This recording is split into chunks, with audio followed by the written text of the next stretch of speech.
Ito nga kapag ka nakikita natin na kapag kagabi na guys, yung sinasabi ditong balisa, ganyan, hindi makatulog, kakaisip.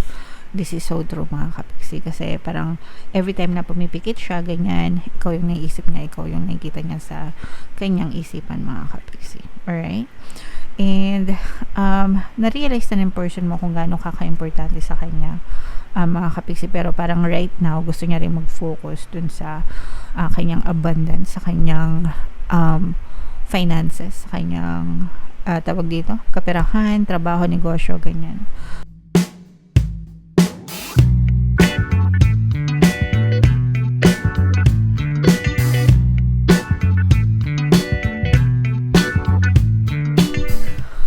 Hello guys, hello Sagittarius, welcome back to Pinoy Pixie Tarot. Ang pamagat ng episode natin for tonight is feelings reading, anong nararamdaman niya sa'yo. So titingnan natin kung anong nararamdaman sa inyo ng inyong partner o specific person. General reading lang guys, pwede mag-resonate, pwedeng hindi, pwedeng positive, pwedeng negative, pwedeng ma-pick up yung energy nyo or yung energy ng person nyo. Roles can be reversed guys. If in case hindi kayo naka-resonate dito, try nyo panoorin yung video dun sa zodiac sign ng person nyo, baka nandun yung energy nyo mga kapiksi. So tingnan natin yung message sa inyo ng person nyo. I smile on the outside but I am dying on the inside. So itong person mo, no, nakangiti siya pero meron siyang pinagdadaanan, dying on the inside. Ibig sabihin, hindi niya pinapakita yung kanyang pain. Meron siyang, pwedeng meron siyang mga emotional pain, mga kapiksi, pwedeng dahil sa iyo, pwedeng dahil sa relationship, or dahil sa mga personal problems niya, mga kapiksi. Parang meron siyang pinagdadaanan, okay? I feel unbalanced and uneasy. I don't know what to do to fix it. Meron nga siyang pinagdadaanan. Hindi niya alam kung paano aayusin, no? And hindi niya rin yung sinasabi sa iyo mga kapiksi, kasi nga parang hindi niya alam yung gagawin niya. So parang imbis na madamay ka pa, sarili na lang niya mga kapiksi. Pero this is uncomfortable para sa kanila. Hindi sila mapakali, aligaga, ganyan. In short, something is bothering them guys. I think of you at night when the world is asleep and my mind is awake. So palagi kang iniisip nitong person nyo mga kapiksi, lalo na pagka sa gabi, no, hindi siya agad-agad makatulog. Palagi kanyang iniisip, lalo na guys pagka pinapakinggan nyo yung pambabalisa subliminal natin, super effective nun guys. Kasi yung mga affirmations na nilagay ko doon, talagang literal na hindi sila mapapakali, kakaisip sa inyo guys. Okay, so yeah, comment down below guys if feeling nyo naka-resonate kayo dyan, mga kapiksi. Tingnan natin yung, ito naman yung mga emosyon na nakapaloob sa relationship nyo. Pwedeng nararamdaman nyo, pwedeng nararamdaman nila, pwedeng nararamdaman nyo parehas guys. So embarrassed, nahihiya, no? Nahihiya siya guys, kasi nga meron siyang pinagdadaanan. Hindi niya alam kung ano yung gagawin niya. Kaya sa harap mo, ngumingiti na lang siya para maitago niya, no? Maitago niya yung nararamdaman niya, maitago niya yung nangyayari sa kanya, and something na hindi siya proud, something na kinakahiya niya, mga kapiksi. Pwedeng dark past niya din ito, shadow niya guys, no? Yung kanyang tinatago sa inyo. Comment down below guys if feeling nyo naka-resonate kayo. Unsure, hindi siya sigurado kung unsure, hindi niya alam talaga kung ano yung gagawin niya, and hindi siya sigurado kung ano yung mangyayari sa kanya, or uncertain siya, ganyan. Parang medyo confused din itong person nyo, mga kapiksi, no? Unbalanced, may confusion siya. Feeling ko guys, baka meron siyang kailangan pagdesisyonan na hindi masabi sa'yo. Pwede may kinalaman sa work niya, ganyan, na hindi niya ma-open up sa'yo mga kapiksi. And guilty, no? Guilty. No need to explain. Pero merong nagawa, no, na hindi maganda. Pwedeng ikaw, pwedeng siya. Malalaman niyo naman yun. Siyempre, kung hindi kayong guilty, sila yung guilty, diba? So, pero kinakain siya ng konsensya niya, ng guilt niya mga kapiksi. Yung iba sa inyo guys, parang pwedeng hiwalay na din kayo nitong person na to, pero hindi niya pinapakita sa ibang tao, no? Pwedeng hiwalay na kayo, nahiya siya sa mga ginawa niya, hindi siya sigurado kung tama ba na nakipaghiwalay siya or iniwan ka niya. and very much guilty or no konsensya itong person na to. And sa ibang tao guys, nakangiti siya, nakasmile siya, pinapakita niya na okay siya, naka-move on siya, lalo na sa mga friends niya or sa family niya. Pwedeng dinidisplay niya yan sa social media para makita mo. Pero, kabaligtaran yan sa totoong buhay. Pag mag-isa na lang siya, this person is living a fake life kasi kahit nahiwalay na kayo or pwedeng ghosted, ganyan. Itong person mo, ikaw pa rin yung iniisip niya. Okay? And sabi nga dito, guilty ang peg ng person mo. Okay? So, yun yung story na nakita natin dito guys. So, comment down below if feeling nyo naka-resonate kayo dyan. Tingnan natin yung nararamdaman sa inyo ng person nyo guys. Shuffle ko to. Habang sinushuffle ko to, panoorin nyo muna yung video natin regarding sa ating paano mag-manifest ng abundance video course. Kapiksi, sawa ka na ba sa mga struggles at hirap sa buhay mo? Masipag ka ba at masikap sa buhay ngunit hindi ka pa rin umaasenso?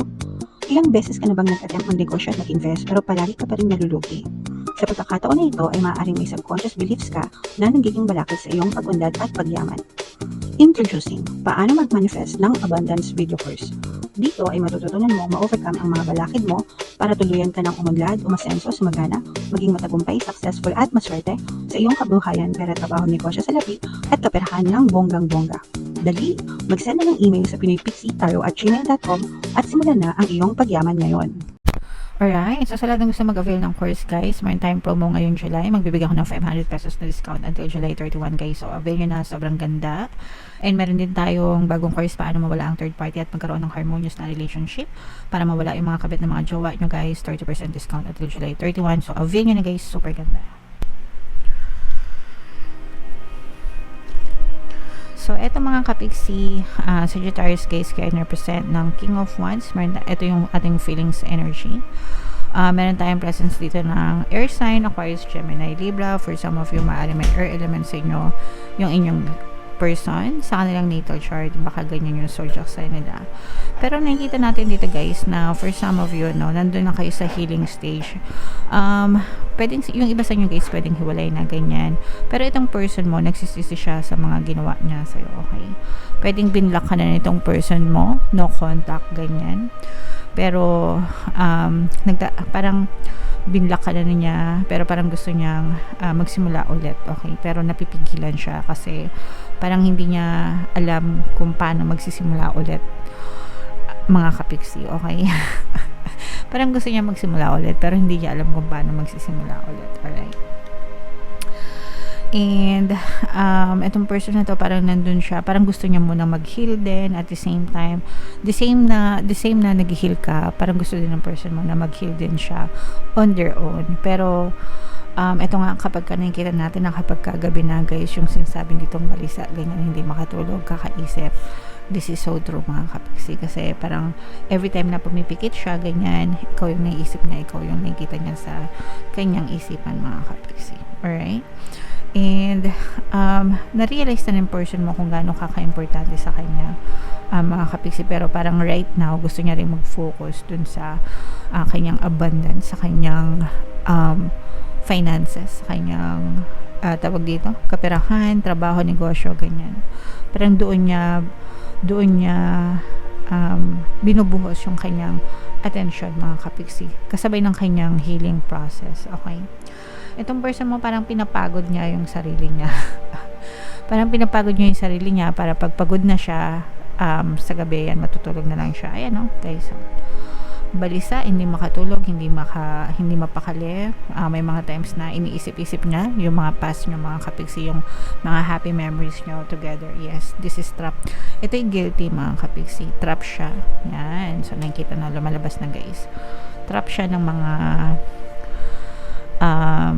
this is being haunted, na pag sinabing haunted, ganyan.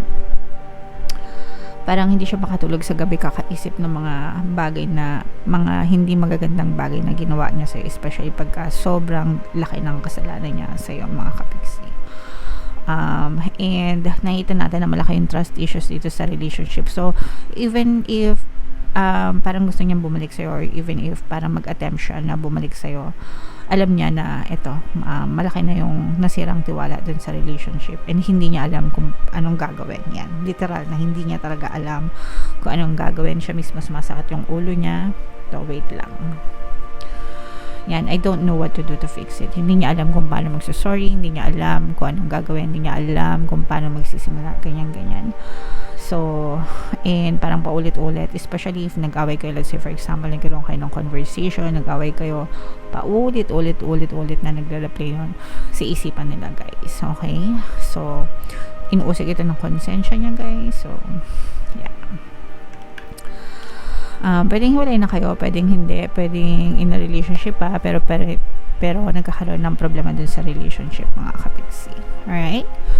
So, yeah. Comment down below, Sagittarius, if feeling nyo nakaresonate kayo dyan, guys, sa mga messages na yan. Pakinggan nyo to, pwede itong makatulong sa inyo, guys, yung playlist natin.